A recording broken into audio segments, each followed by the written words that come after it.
Siapa ini? Duduk, duduk, duduk, duduk, duduk. Siapa ini? Aisyah dari kelas 9D. Aisyah 9D. Oh, 9D. 9D itu kalau nggak salah wali kelasnya Bu Dewi ya? Iya, Bu. Oh iya, Bu Dewi. Kenapa? Ada keperluan apa, Nak? Saya mau bimbingan konseling. Oh, mau bimbingan. Soal apa nih? Gimana? Ada yang bisa Ibu bantu? Saya kan udah kelas 9 nih. Kelas 9. Saya agak bingung untuk milih jurusan SMA atau SMK.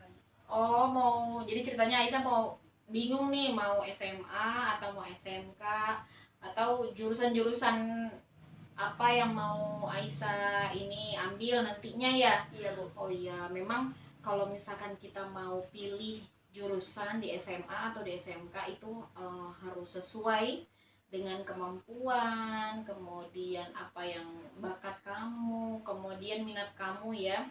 Jangan sampai kamu salah milih jurusan, atau misalkan kamu milih jurusan itu ikut-ikutan teman gitu, itu nggak boleh ya. Atau misalkan yang lebih parahnya lagi, pilih jurusan karena dipaksa sama orang tua. Nah itu nggak boleh.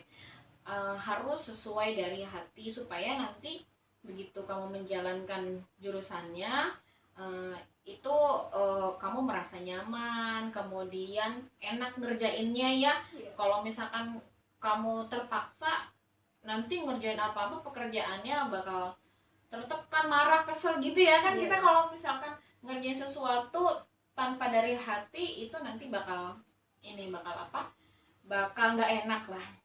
Oke, nah kamu ini mau jurusan, kira-kira gambarannya gimana nih Aisyah? Udah terbayang SMA atau SMK? Belum, masih terbayang sama sekali? Masih ya agak bingung gitu ya. Kan kalau di SMA itu ada jurusannya IPA sama IPS ya. Kalau misalkan di SMK tuh banyak.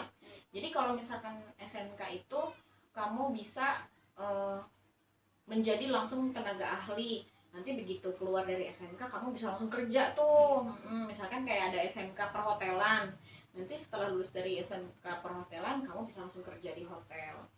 Kemudian misalnya ada jurusan akuntansi, nah kamu bisa tuh nanti pembukuan nanti udahannya kerjaannya kamu misalkan mau jadi sekretaris, itu bisa juga.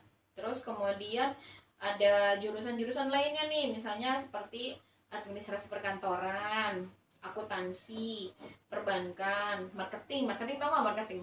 Pemasaran, jadi orang-orang yang ngiklanin gitu. Kemudian animasi. Nah kalau misalnya kamu suka gambar, nah ini bisa masuk jurusan sini. Kemudian multimedia juga sama nih, suka gambar-gambar dan lain sebagainya. Kemudian ada lagi jurusan tata rias misalnya, kamu suka ngerias-riasin orang, nah itu kamu bisa juga masuk situ. Kemudian ada juga jurusan tata boga. Nah kalau misalkan tata boga kamu senang masak atau kamu suka berinovasi, bervariasi, masak apa gitu, itu bisa juga. Nah kemudian kalau misalkan jurusan IPA ya, nah ini jurusan IPA nih. Jurusan IPA kira-kira pekerjaannya apa ya setelah nanti kamu selesai dari jurusan IPA? Itu pekerjaannya tuh kamu bisa jadi dokter, nah kemudian jadi arsitek, kemudian perminyakan, teknik sipil, kemudian penerbangan, atau misalkan kamu bisa jadi peneliti misalnya gitu ya. Kemudian kalau misalkan jurusan IPS, nah ini kan soal-soal ini ya, hitung-hitung atau sejarah atau lain sebagainya, itu jadi customer service. Kemudian pramugari, nah pramugari ini sales, content writer, polisi, atau misalkan pedagang online itu juga bisa. Nah kira-kira nih setelah ibu kasih gambaran gini, masih bingung gak nih kira-kira? Masih malah tambah bingung? Apakah ibu masih tambah bingung ya? Aduh, kalau gitu gini aja deh, coba kamu bawa ini nggak, bawa rapot nggak? Kebetulan bawa ya. Coba sini ibu lihat sini rapotnya, biar nanti kita lihat dari segi kemampuan kamu kira-kira kemampuan kamu di bidang apa. Nah ya, kita lihat dari nilai-nilai kamu. Oke, kita mulai dari jurusan IPA dulu ya. Ini soal IPA dulu nih. Nah, IPA nih, IPA kita lihat kelas 7. Kelas 7 itu IPA-nya, oh iya. IPA-nya kelas 7 ini masih pas-pasan ya, maksudnya nggak rendah tapi ada nilainya. Coba kelas 8. Kelas 8 IPA-nya juga pas-pasan nih. Kemudian kelas 9. Kelas 9 juga IPA-nya malah turun. Berarti kamu memang kalau di bidang IPA kamu nggak kurang tertarik ya. Secara kemampuan kalau saya lihat nilai kamu memang juga tidak mendukung ya. Apalagi lemah di hitung-hitungan ya. Iya, susah ya matematika ya. Apalagi biologi IPA gitu ya. Oh iya. Coba sekarang kita lihat di IPS ya. Nilai kamu IPS di kelas 7 itu, kalau IPS itu kan sejarah ya gitu ya. Oke, IPS ini agak tinggi nih. Nah, IPS kelas 8 nya juga lumayan. Kelas 9-nya lumayan, tapi kamu kira-kira lemah nggak di penghafalan gitu? Agak sering lupa ya. Jadi kayaknya kalau misalkan IPA IPS, kalau saya rasa pendapat saya ya, secara kemampuan ini agak kurang kalau untuk kamu ya.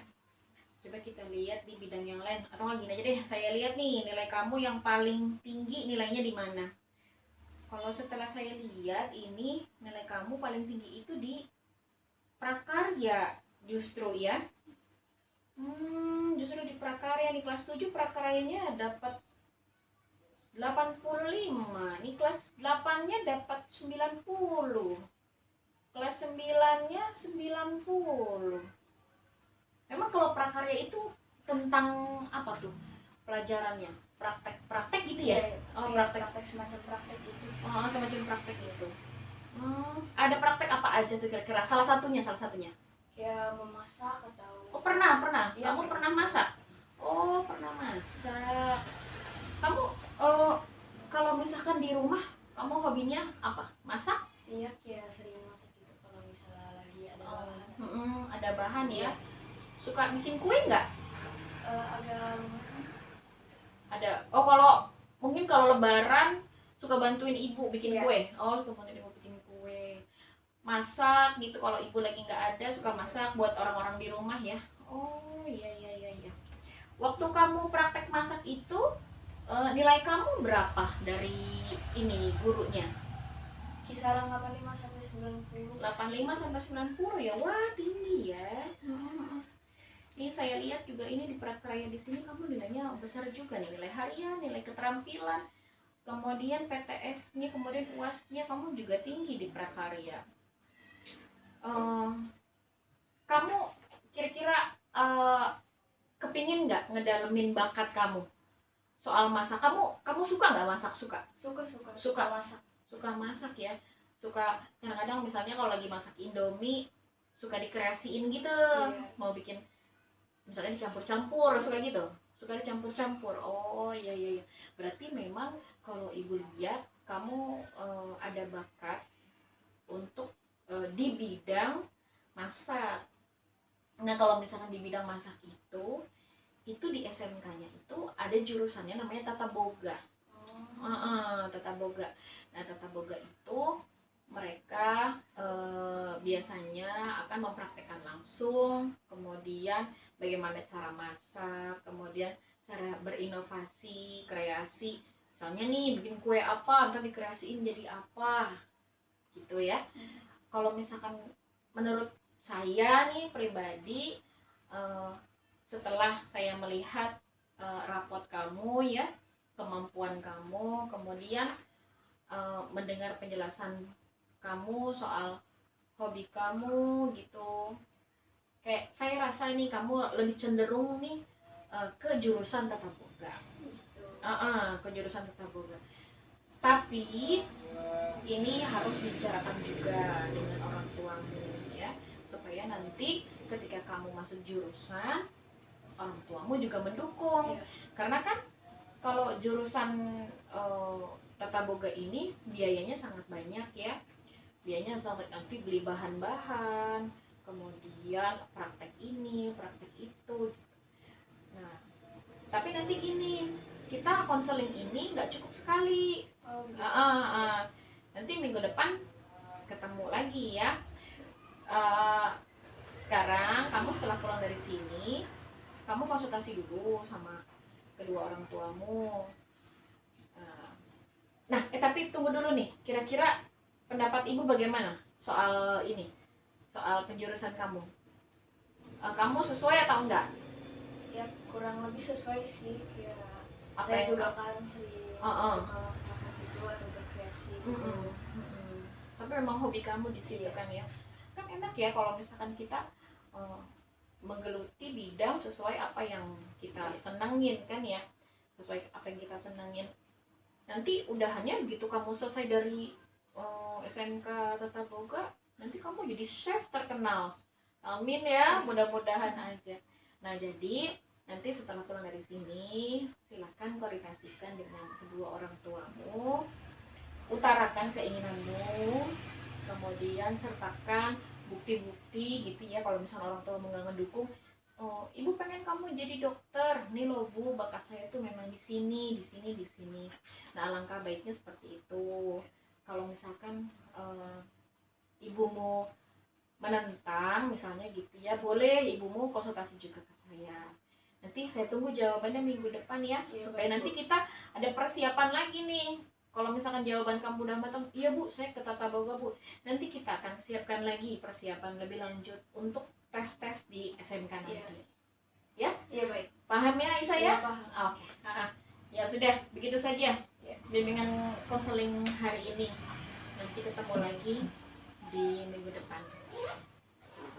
Terima kasih ya. Iya. Assalamualaikum. Waalaikumsalam.